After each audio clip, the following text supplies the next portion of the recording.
Hello, my name is Ryan, and today I'm going to be going over the not actually recent game, but this came out since January 26, 2015, but popular game ever since the release of Dying Light 2, Stay Human, has came out. It's been growing a lot popular lately since of the game, and people don't know if it's a good game since it's the old version came out 2015. Sometimes older isn't better, but sometimes it is. And today I'm going to be going over if that is true or not. And as you can see, actually, there's two versions, or not two versions. There's the Dying Light 2 Stay Human, the DLC, and there's also another, which is the following. The following, which completes the first one. It's an add-on, even though it's the DLC. It's it's basically a continuation of the first part.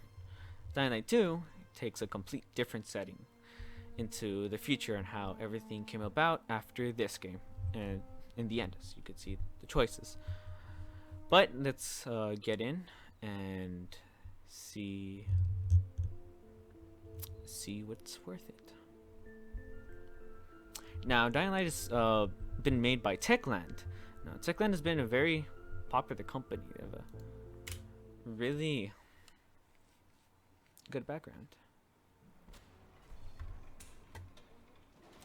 They've also made a game called Dead Island, I believe. The first one, at least.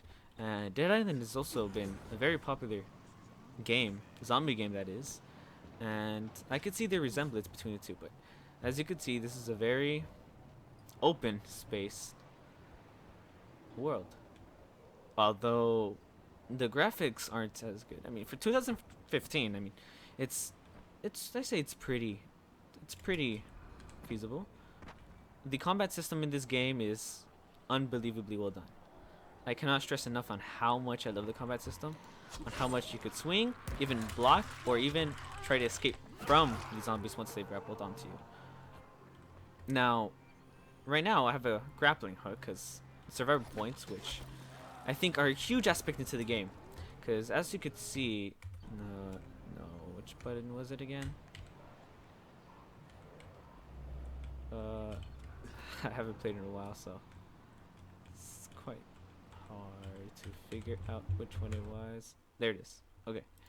So if you press I, which I'm playing on computer, you go to the kind of like your backpack or your inventory, and if you go to the skills area, you can level up a bunch of times if you keep on doing stuff like surviving is basically doing missions, agility doing parkour, running, jumping over zombies, tackling them, stuff like that. Power level is using your weapons, for example, killing the zombies, hitting them, and such and such and such. Now this game is actually also surprising, not only human versus zombie, but yeah, I say this is pretty okay. And the driver level, well, this is gonna tap into the other DLC which I've been mentioning, the following. Now the following actually has go karts, something that this one doesn't have. Go karts, I say, bring a lot of immersion into the game because not as you can see, but this game has a lot of dangerous zombies as well. One of them being the ones that come out at night. The ones that come out at night are super terrifying. Hold on, let me just come over here and let's see if I can make a medkit because I'm very almost at yeesh. I can't. But yes, the zombies that come out at night, they're very, very, very threatening.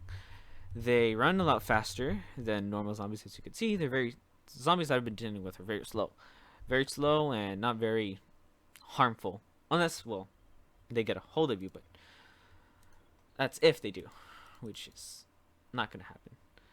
Anyways, but the night zombies are from a place called the Hive, and the Hive is basically a nest of where these zombies come from, or at least I think the powerful ones.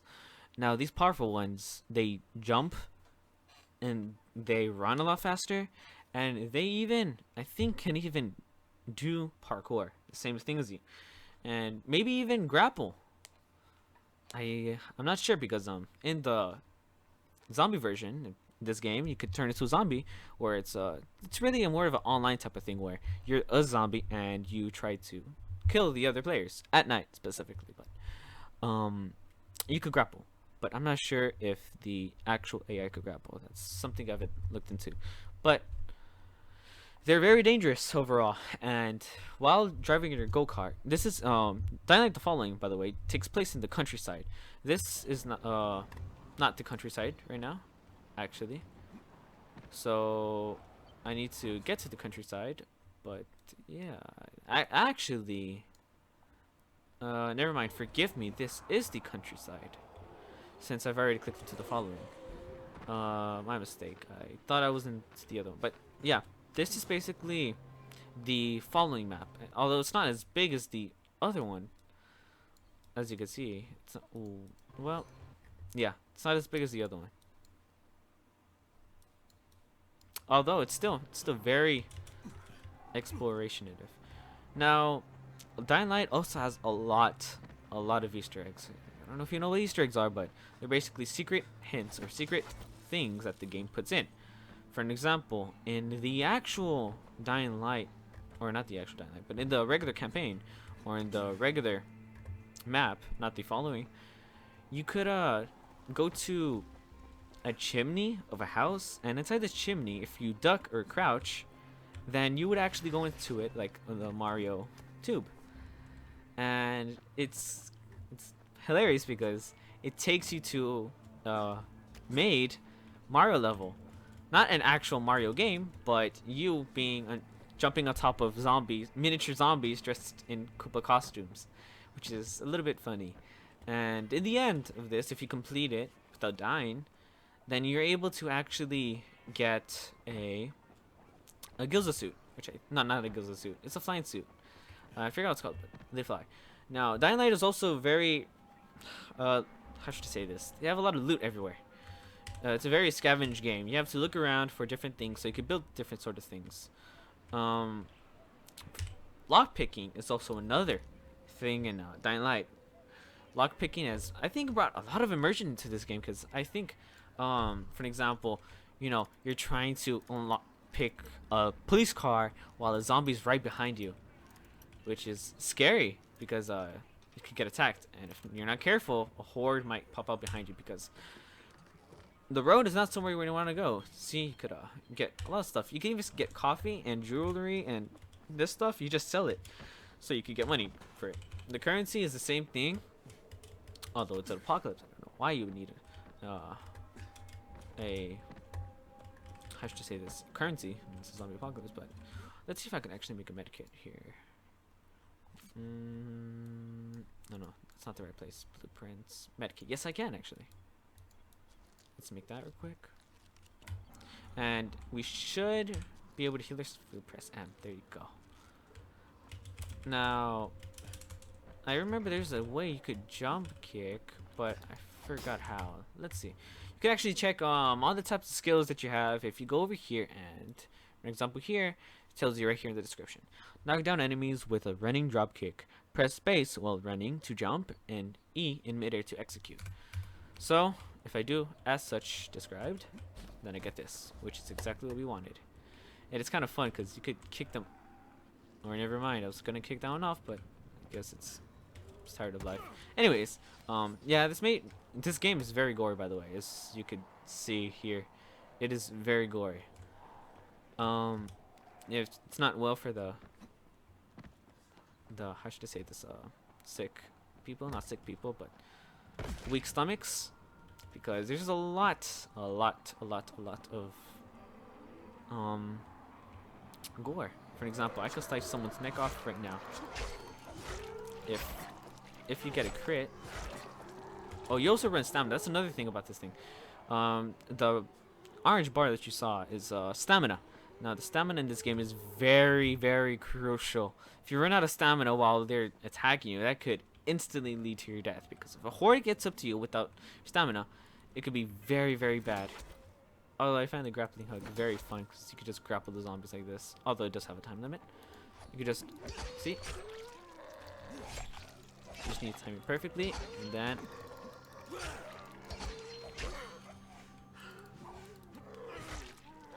Whoa. But yes, the combat system is very well done. I think even yeah, you could grapple them if you go like how should I say this? I think it's yes, you press N, and you could grapple them and you could toss them around, which is pretty funny. For example, you could literally toss them off. They could just go boom. Oh, oh yeah, that's another thing. You could also show if you fracture them. Yes, very gory. Oh, another thing that is actually very interesting is that you could camouflage yourself. Now, this is a very interesting actually ability, because if you camouflage yourself, of course, as you'd expect in the word camouflage, these zombies cannot sense you. They cannot. Although upon kicking, it wears off, obviously. Now, they have in the regular Dying Light, they have. Oh, we saw they just chopped off his head, but in the regular Dying Light, they have a lot of things such as two different maps, because it's part of the story. It's a necessity.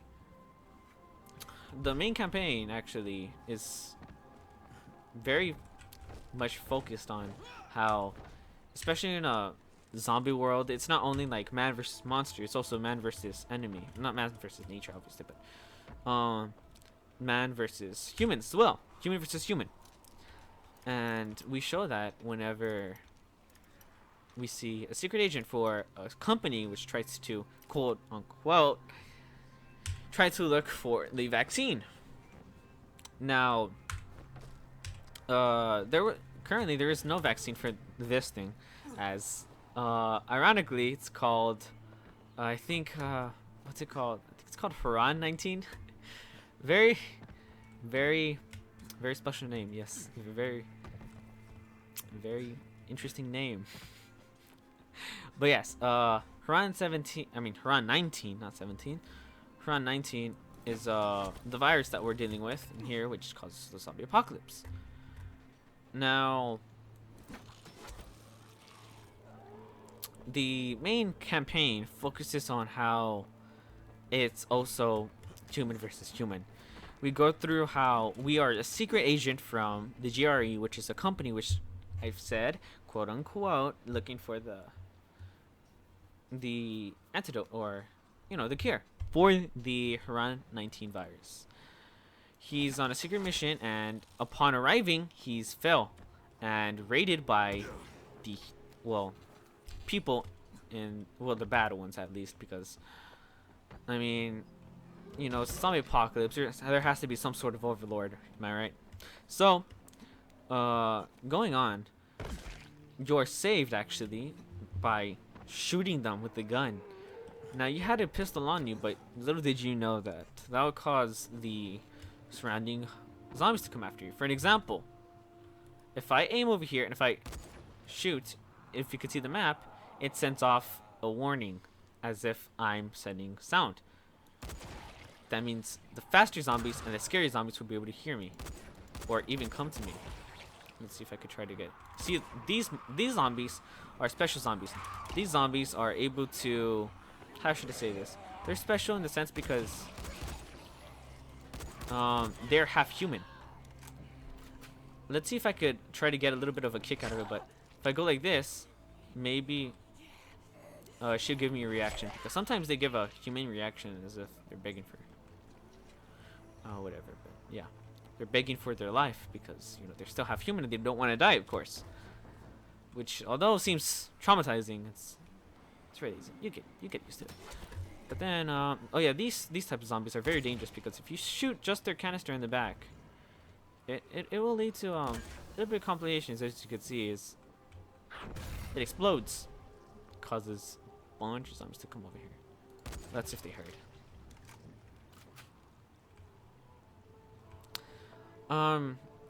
This is the car that is used in the following. Let's see if I could still try to get the kick out of them.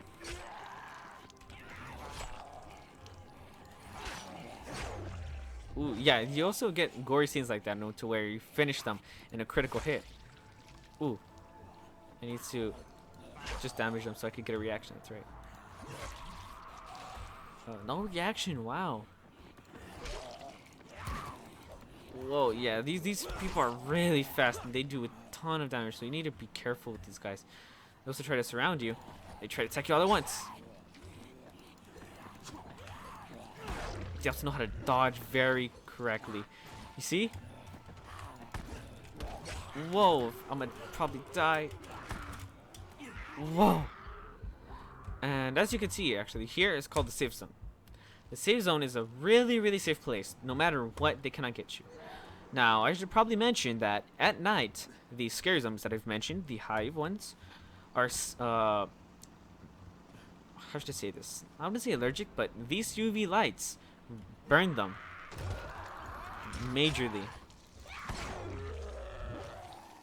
Which causes, you know, them to run away, naturally. Now, this is the... Now, these are the cars that you use in the following. Although they aren't that bad. I mean, they're on cars, obviously, they're buggies, but they're a really good way to traverse around. And you know, in the following, it's not, the campaign is really not. Oh, that's one of the zombies that I have to mention. This zombie is actually one of the most dangerous. I hate them because once they spit at you, as you see, I should probably show an example.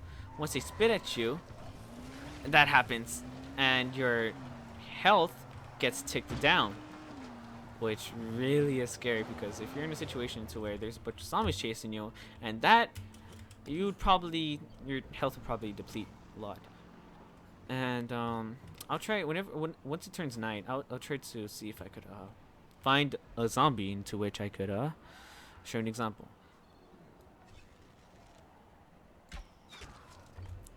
Now, going back to the campaign, I've sidetracked that off of it. Sorry, but going back to the campaign.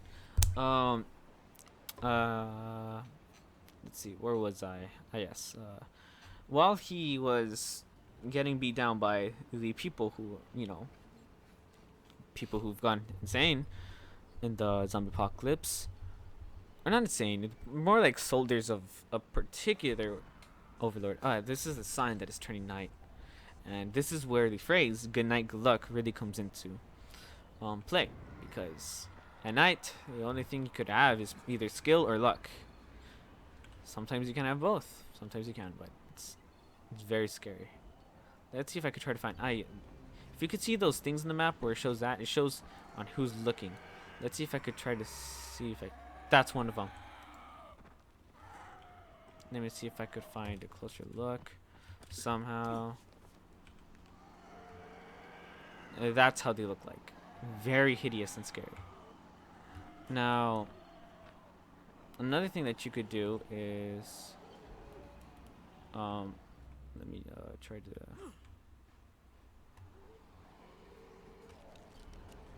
Hold on. I know there's a way where you could not go to your weapons, but let's say, hold on. Maybe.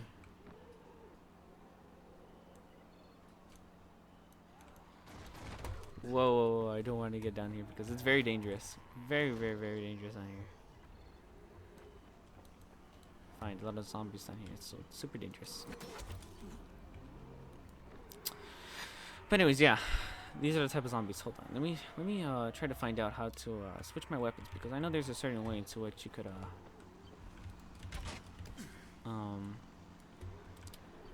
switch your things and stuff like that. Just need to find the button real quick.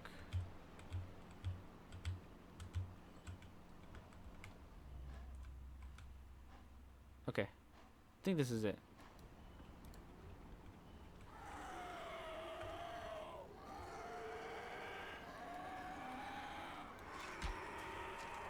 As you can see, these do not do that much damage. They're completely powerhouses.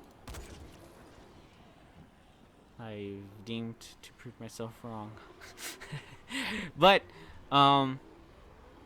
nonetheless, they're still very dangerous. I mean, I'm kind of cheating the system right now, as you can see. But yes, here it is. Okay, so let me see if I could find one. You actually naturally come with this. Once you start off with the game, you come with a UV light. For example, if they're coming at you, you could instantly blind them. Not blind them, more or less burn them. But they still come and chase you. That's more or less like a... very dangerous. As you can see, you can't be near here because it will die. Let's see if I could just scam it again and shoot him in the head.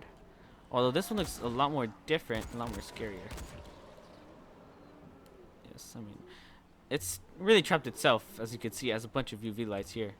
But this is pretty much all about the main following. Now, I keep on sidetracking myself. I apologize, but in the campaign, after we're ambushed by those soldiers from the Overlord, the Apocalypse Overlord. I'm calling him that, but his real name is Rice, and he used to be a politician. But after the zombie apocalypse, you know, it's some people go crazy. But after parachuting down into the thing, the soldiers coming at him and try to take his gun away or try to take his stuff away. Telling him to get back, they attack him, and henceforth he shoots the gun. He shoots the gun, alerting all of the other zombies, the fast ones that is, and really making himself in danger. But luckily, people from the tower, which are the good people in this story, helped them out, although sacrificing one of their own.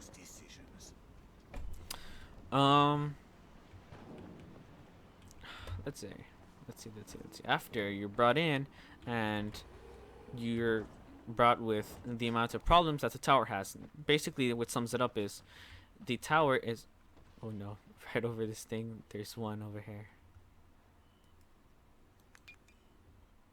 Oops. But, yes. Oh yeah, so you're brought with how many problems there are with the tower or the community that they're in, and their main problem is dealing with Rice. Rice is human poop. It's the best way I could put it. Rice only focuses on himself, even though being a politician, he seeks that survival of the fittest is what matters the most to him. Now, Rice actually steals all of the antizin, which is not the antidote, but more like, how should I say this? Like a shot. Keeps it away. Doesn't completely cure it, but keeps it away. He steals all of those, which are dropped by airplanes. There's air packages, which are dropped. And they steal it a lot of times. But let me, actually, while I'm at it, let me show you the original map rather than the following. Because the original map is a lot more, how should I say this, very big actually. As you can see, you know, this is the Be the Zombie, and this is the campaign. This is the regular one.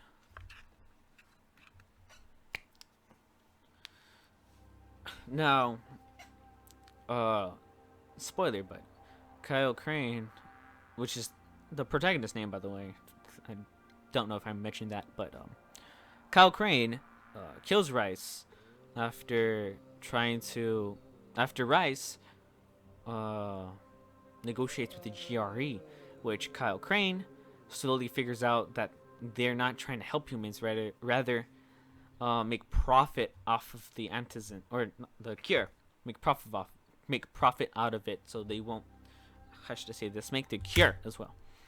So he figures out their plan, and apparently they're gonna bomb the whole entire Huron, but there's still live people in there, Kyle Crane thinks. So he attacks Rice, as there's a deal made with the GRE and Rice that they'll send a helicopter to Rice. Kyle Crane tries to interfere, which he does, leading to a little bit of a battle and killing him. Now, as you can see, what I did was you could sleep and wait tonight and even wait today, which is, I think, a really feature that we needed, because waiting and waiting and waiting is kind of a bore sometimes, you know. And oh yeah, even in this thing, there's no go-karts. There's only this.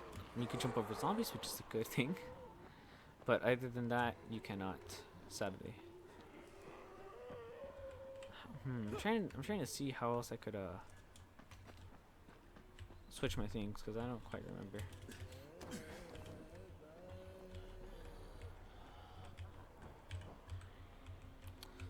Let's see. Is it Y or U? I am really not sure. Anyways, but yeah, I just wanted to get to my grapple hook momentarily. But the grappling hook is a very well way to maneuver over the wastelands of the apocalypse, as you can see like this. Very, very useful at this. Now, where I am right now is I'm kind of in a sewer area. As you can see, it's very, very much bigger. Especially whenever you have another place where you could technically ride over to the other map. Now, these are the police vans that I was talking about, but usually they're closed, and usually there's a bunch of horde of zombies just waiting for you menacingly. It's really a terrifying sight to see. Now, the different types of zombies they have are actually, I've showed you some of them. One of them being the runners, which are half human and just basically turned into zombies, barely turned.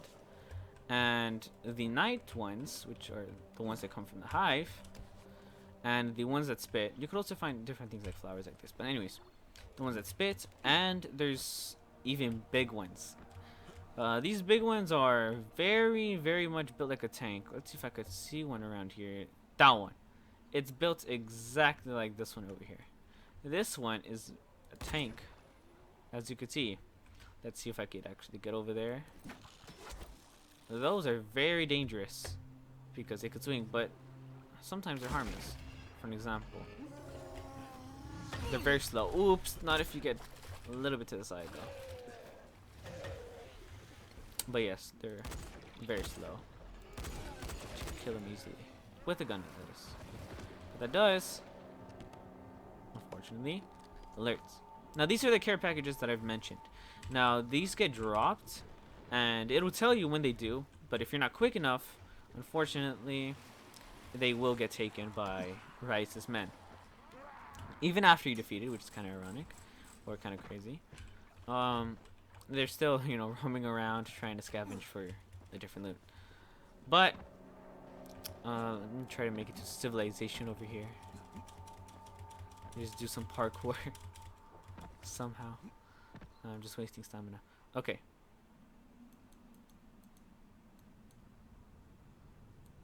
Maybe if I could grab it over here.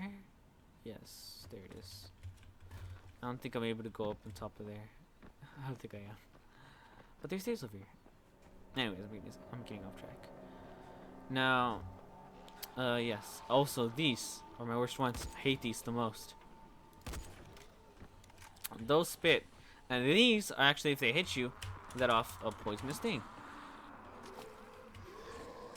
Now, this seems to be it, but there's one other one, which are the special ones. I'm talking about the ones that you only see in the story mode. Now, the ones that you see in the story mode are very, very dangerous because some of them are like huge tanks. Super huge. And they are absolutely terrifying. Oh, wow, I got hit somewhere. I don't know where I got hit from, though. No, maybe I could finally show you. What's hitting me? I died. Wow, I can't believe I lost. I didn't know where he was coming from. But oh yeah, as you can see here, there's actually also a rarity in tools. It's a very neat trick, actually, not neat trick, but very neat tip. Because sometimes you forget that there's a rarity between things.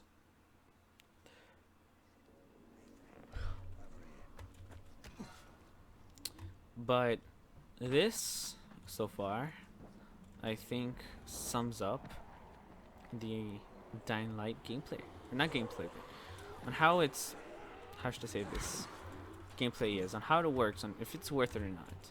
I mean, it is. It has a bunch of neat tricks, and even DLCs are very, very, very special. For example, there's a DLC, which I forgot, where it's basically makes it look like if you're inside a whole entire different game. Makes it look like you're playing Elder Scrolls or Skyrim in Dying Light. Shoot, if you don't know, it's more of a fantasy game, but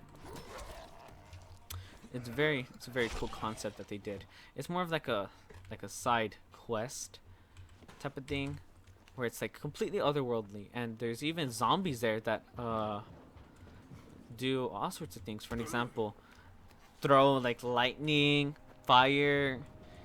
It's really crazy, and I've been noticing actually while I'm playing is they've upgraded their parkour skills, because usually you wouldn't be able to do the thing that he's done. For an example, let me see if I can go back and show you.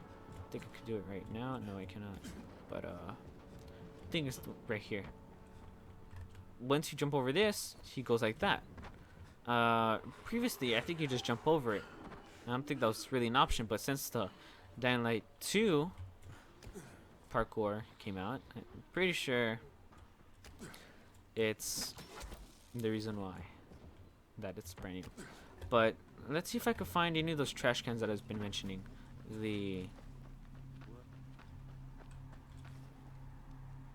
These are good people. Unless you attack them, I think. Yeah, no, you can't attack them because they're good. They're not like a Fallout characters. So anyways, this is a safe zone, which, oh, there's also a bunch of these traps everywhere. You know, in case you're in a really bad spot, you could use that.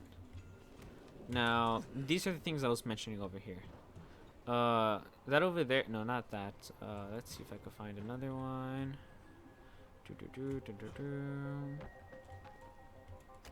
Let's see if I can find another one. Yeah. Oh yeah, over there. So over there is basically where the trash cans are at. And if you fall on top of these, you will survive from a very high fall. Which I think is very unique. Very unique thing to add to a zombie game where, you know, there's a bunch of parkour. Of course, you need to do different things, you know? It's very complicated, not complicated, but very hard to kind of just go down from building to building without getting injured. So I think that really helps it a lot. Sir, I really must speak to you on a matter of great urgency. You will profit in both pocket and wisdom if you just give me a moment of your time. But I am a salesman. I am Farouk Korkmaz, expert sales associate of Zerk Cleaning Products and Services. Okay, well, that's a bunch of rambling. Anyways, thank you for listening out to me, and I know this doesn't much, but I just wanted to do a little bit something small, nothing really that big. But thank you for listening to my introduction to the Dying Light, and just look at this beautiful scenery. Very beautiful. Besides, it's all over there. But other than that, it's been very beautiful. Now, I think this sums it up. Okay. Well, thank you for listening to my podcast, I will say, of Dying Light, and I hope you enjoyed. Again, my name is Ryan, and this is my first podcast, and thank you for listening. Bye.